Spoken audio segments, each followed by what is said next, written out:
गिबियावनो बयखौबो बड' निउस इउटुब चेनेलनि गोदान खौराङाव बरायबाय। नोंथांमोननि थाखाय बे समाव माखासे खौरां लाबोदों।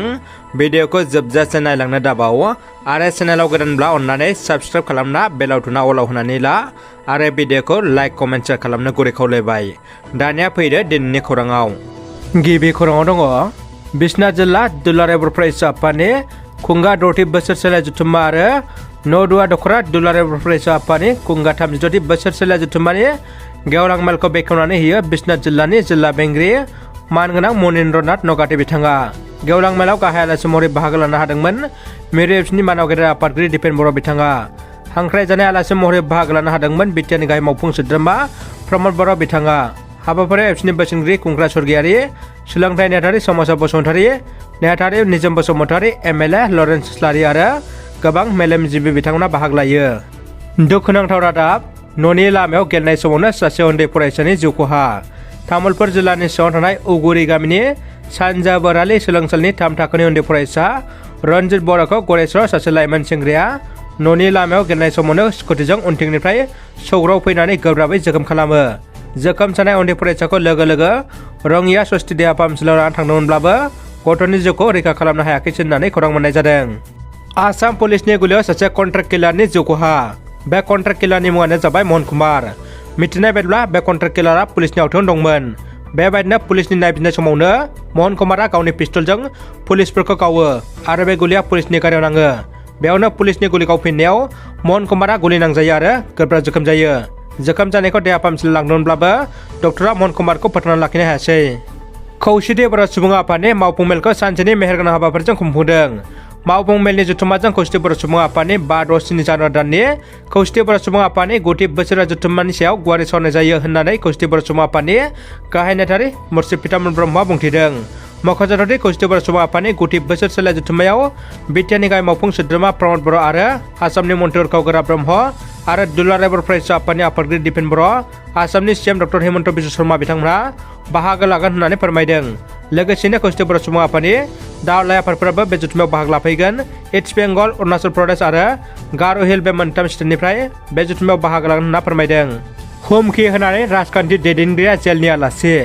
भारतनि गाहाय मन्त्रि नरेन्द्र मदिखौ भुटान हुमखि होग्राखौ पुलिसा हमबाय।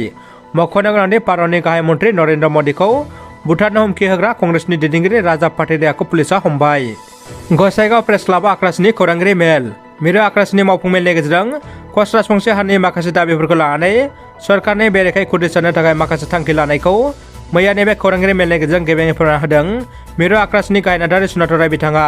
फैगौ 2020 मायथाइनि लकसभा बिसायख'थिनि सिगां कच राजबंशी हारिनो एसटि होआब्ला आक्रासआ गुबुन मोनसे गोख्रों राहा लागोन होनना फोरमायदों। गोजोन सावरायनायनि गेजेरजों आइजें हमग्रा केएलअ आफादखौ फिन उदां अख्राङाव लाबोफिननायखौ आक्रासआ गेबेङै लुबैयो होननानै सुनाथ रायआ फोरमायो। चिरां जिल्लानि बरपेटानि जसना इस्लारिनि गलायाव रहिम नार्जारिनि गाज्रि राव आरो दुथांनि आखु। चिरां जिल्ला आमगुरि पुलिस थानानि सिङाव थानाय बरपेटार गामिनि 39 बोसोर बैसोनि जसना इस्लारिनि गलायाव सासे दुथां आखुनि मानसिया दाय गैयालासे जोफाय जोसि खालामदों। खौरांनि गेजेरजों फोरमायनाय बायदिब्ला बे दुथां आखुनि मानसिया रहिम नार्जारि। बेनि बैसोआ 32 बोसोर। बिफानि मुङा कमल नार्जारि। गामिखौ मावफारनै होनना फोरमायदों। नाथाय रहिम नार्जारिया गोबां जौ लोंनानै गाज्रि राव बाहायना बे जाथायखौ खालामदों होनना फोरमायदों। बिथां जसना इस्लारिया 2 फिसाबो दं। बे गला होनानै गावनि गथ'फोरखौ फोरोङो होननानैबो फोरमायदों आरो न्याय नांगौ होनना दाबि खालामदों। बिटिआरनि समायना मिथिंगाखौ रैखाथि होनो आवगायबोदों ग्रीन ग्ल'ब फाउन्डेसन एनजिअ'आ। बिटिआर ओनसोलाव जोबस्रांलांनो हमदोंसै समायना मिथिंगाजों लोगोसे बिफां लाइफां दावमा दावसा जिब जुनारफ्रा। बिटिआर ओनसोलाव समाजारि थासारिया लासै लासै गाज्रिनिफ्राय गाज्रिसिन जालांनो हमदोंसै। गोनांथि गैयालासे बायदि बायदि जायगायाव थानाय मिथिंगा सम्पदफोरखौ फोजोबस्रांनाया बारानिफ्राय बारासिन जाबोगासिनो। बेफोर गासैनिबो हेंथायै खामानि मावनो आरो मिथिंगाजों लोगोसे समाज बिथिंखौ रैखा खालामनो ओंखारबोदों ग्रीन ग्ल'ब फाउन्डेसन एनजिअ'आ। मोजां दालां गैयिनि थाखाय दुखु मोनदों सिंगिमारि गामिनि रायजो राजाफ्रा। क'क्राझार जिल्लानि गसाइगाव महकुमानि सिङाव थानाय 2 नं गुमा बियामनि सिंगिमारि गामियाव मोजां दालां गैयिनि थाखाय रायजो राजाफ्रा थांलाय फैलाय खालामनायाव आरो फरायसा फरायसुलि बिथांमोनाबो फरायसालियाव थांलाय फैलाय खालामनायाव गोबां जेंनायाव गोग्लैदों होननानै दुखु मोननाय फोरमायदों बै ओनसोलनि रायजो राजाफ्रा। दानिया फैदो जोबथा खौराङाव। फिफा वर्ल्ड काप सेमि फाइनालाव लियनेल मेसिनि दैदेननाय आर्जेन्टिनाया क्र'एशियाखौ 3 गलाव फेजेनना फाइनालाव सौहैबाय। भारतारि सम बायदियै 14 दिसेम्बर हर गेजेरनि 12:30 रिंगायाव जानाय आर्जेन्टिना आरो क्र'एशियानि गोनांथार सेमि फाइनाल मेचआव मेसिनि गोख्रों आथिंनि जादुजों आर्जेन्टिनाया क्र'एशियाखौ 3 गलाव फेजेनना फाइनालनि थाखाय थियारि जानो हायो। मख'नो गोनांदि गाबोननि 15 दिसेम्बर हर गेजेरनि 12:30 रिंगायाव फ्रान्स आरो मरक्क'आ सेमि फाइनाल मेच गेलेगोन।